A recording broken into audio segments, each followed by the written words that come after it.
আসসালামু আলাইকুম everyone, study রুমে তোমাদের সবাইকে স্বাগতম। আমরা গত ক্লাসে 22 নম্বর অঙ্ক করেছিলাম এবং বলেছিলাম এটা একদম ডিফারেন্ট একটা অঙ্ক এবং মোস্ট ইম্পর্টেন্ট একটা অঙ্ক। তোমাদের সৃজনশীলের ক নম্বরে এই অঙ্কটা পেতে পারে অথবা তোমাদের সংক্ষিপ্ত প্রশ্নে এই অঙ্কটা থাকতে পারে। আজকে আমরা করবো 23 নাম্বার। যারা 22 নম্বর অঙ্কটি বোঝো নাই কমেন্ট বক্সে কমেন্ট করে জানাবো।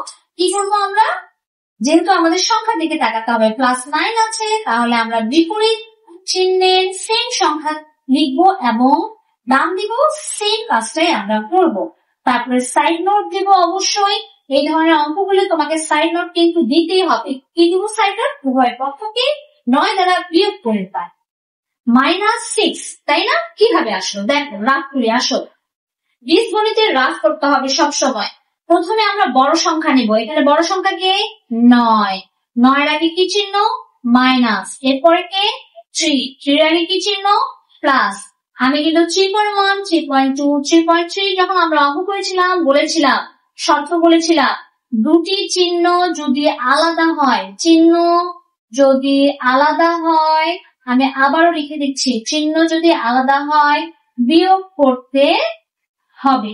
তাহলে দেখো তো চিহ্ন আলাদা না? প্লাস আর মাইনাস কি করতে হবে? বিয়োগ করতে হবে। তাহলে 9 থেকে 3 বাদ দিলে থাকে 6। এবং আরেকটা শর্ত বলেছিলাম, বড় সংখ্যার যে চিহ্ন থাকবে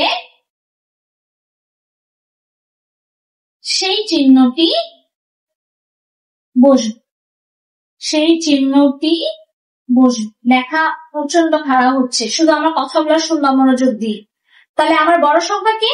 9। 9 এর আগে কি চিহ্ন? বিয়োগ। তাহলে এই যে বিয়োগ বসে গেল। তাহলে আমার আনসার হবে -6। আমি আরেকটা উদাহরণ দিই। ধরো -10 and 5। 5 এর আগে কোনো চিহ্ন নাই, তার মানে প্লাস আছে, প্লাস দিলাম আমি। দুটো আলাদা চিহ্ন, শর্ত কি? দুটো আলাদা চিহ্ন হলে বিয়োগ করতে হবে। তাহলে বিয়োগ করে 10 থেকে 5 বাদ দিলে কত আনসার হয়? 5 হয়। কিন্তু শর্ত আরেকটা আছে, বড় সংখ্যার দিকে তাকাও। বড় সংখ্যা কি? 10। 10 এর আগে কি চিহ্ন? বিয়োগ। তাহলে আনসারের সাথে বিয়োগ বসতে হবে। তাহলে উত্তর হবে -5, নট +5। উত্তর হবে -5। এখন নিয়ম কি? সেকেন্ড নিয়ম হচ্ছে x এর সাথে 2 আছে, তাহলে গুণ আছে, ভাগ করতে হবে 2 দিয়ে। উভয় পক্ষকে ভাগ করলে x এর মান কত আসবে? 3।